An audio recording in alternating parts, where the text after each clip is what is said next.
ছাত্র জনতার অভ্যুত্থানে গত 5ই আগস্ট আওয়ামী লীগ সরকারের পতন ও শেখ হাসিনার ভারতে আশ্রয় নেওয়ার পর থেকেই ঢাকা দিল্লি সম্পর্কে টানাপোড়েন চলছে।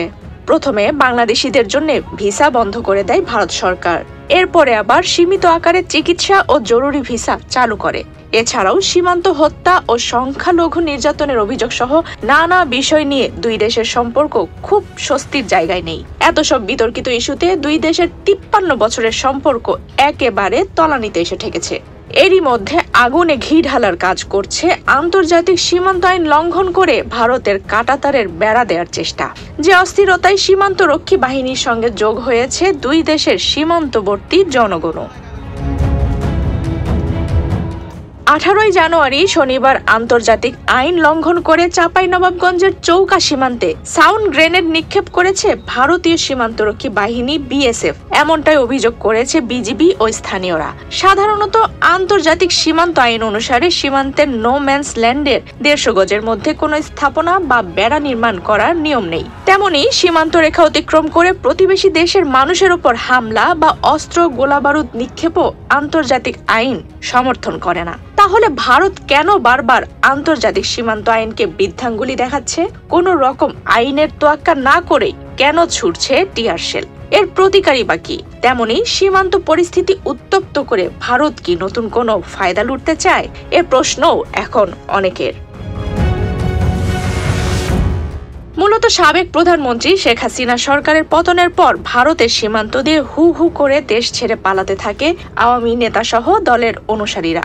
এর পরপরই সীমান্তে কড়াকড়ি বাড়িয়ে দেয় ভারত। তারই জেরে সীমান্তে দিতে থাকে কাঁটাতারের বেড়া, যা নিয়ে বাংলাদেশ ভারত সীমান্তে চলছে উত্তেজনা। বিশেষ করে চাঁপাইনবাবগঞ্জ ও নওগাঁ জেলা সংলগ্ন সীমান্তের ভারতের দিকের অংশে বেড়া নির্মাণ নিয়ে বাংলাদেশ অংশ থেকে বাধা দেয়া হচ্ছে।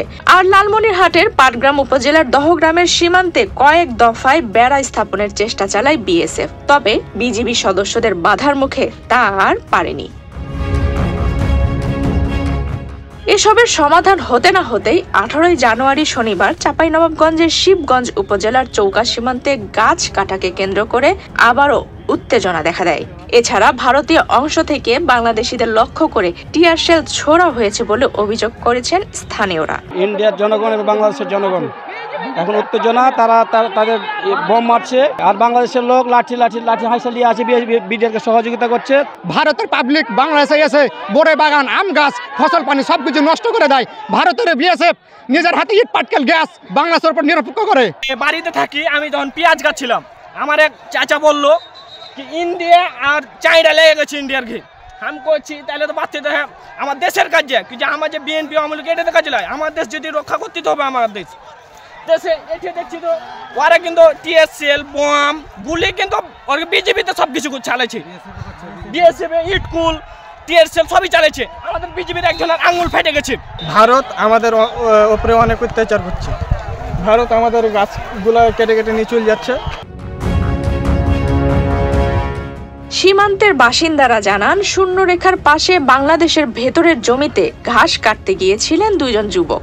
এ সময় ফসলি জমি নষ্টের অভিযোগ তুলে তাদের মারধর করেন ভারতীয়রা। পরে তারা বাংলাদেশের ভেতরে কয়েকটি আম গাছ কেটে দেন এবং ফসলি জমি নষ্ট করেন। এতে ক্ষিপ্ত বাংলাদেশিরা সীমান্তে জড়ো হয়ে বিক্ষোভ করেন। ভারতীয় বিএসএফ বলছে যে আমাদের শ্রীলঙ্কন সীমান্তে আমাদের কিছু গম কেটে নিয়েছে, কিন্তু সেখানে তারা প্রমাণ দেখাতে পারেনি। তারই একটা ভুল বুঝাবুঝির জের ধরে তারা আমাদের বাংলাদেশে যে সীমান্তে আমের গাছগুলো, বয়ের গাছগুলো আছে তারা কেটে ফেলেছে। উচ্চ পর্যায়ের মাধ্যমে বৈঠক করে আমাদের সীমান্তের একটা সুষ্ঠু সমাধান আমরা চাই। ওরা তো আইন লঙ্ঘন করে সবকিছু করতে যাচ্ছে এবং করছে। এই ঘটনায় বাংলাদেশ ও ভারতের নাগরিকদের মধ্যে ধাওয়া পাল্টা ধাওয়া শুরু হয়। এ ঘটনায় বিজিবি ও বিএসএফ এর মধ্যে পতাকা বৈঠকে ভারতের পক্ষ থেকে দুঃখ প্রকাশ করা হয়েছে। এর আগে একই সীমান্তে ভারতের পক্ষ থেকে বেড়া নির্মাণ করায় উত্তেজনা দেখা দিয়েছিল। বিজিবির পাশাপাশি স্থানীয়দের কড়া প্রতিবাদে পিছু হটে তারা। এবার সেই কাঁটাতারের বেড়ায় কাচের বোতল ঝুলিয়ে দিয়েছে বিএসএফ। তবে সীমান্তে ভারতের অবৈধ হস্তক্ষেপ দমনে প্রস্তুত স্থানীয় মানুষরা। কখনো বাংলাদেশের মাটিতে তারাকে ঢুকতে দেবো না। আমরা যতটুকু রক্ত দিয়ে আমার দেশ স্বাধীন করেছি, এই দেশকে আমরা কখনোই ব্যবহৃত দিতে পারবো না, ভারতকে আমরা দেবো না। 1 ইঞ্চি মাটিও আমরা ছেড়ে দেবো না। আমাদের রক্ত থাকতে আমরা ছাড়বো না, কখনো ছাড়বো না। ওরা যে দমন পীড়নটা শুরু করেছে, গতকালকে যে নারকীয় একটা তাণ্ডব চালিয়েছে বাংলাদেশিদের উপরে, আমরা আগামী দিনে চেষ্টা করব, যদি তারা এ ধরনের কাজ অব্যাহত রাখে আমরা আমাদের তরফ থেকে প্রতিহত করবই করব। বাধ্যকে আমরা বসে থাকবো, বাধ্যকে আমরা প্রতিবাদ করার জন্য প্রস্তুত। বর্তমানে বিজিবি সদস্যরা সীমান্তে অবস্থানরত বাংলাদেশিদের শান্ত রাখার চেষ্টা করছেন।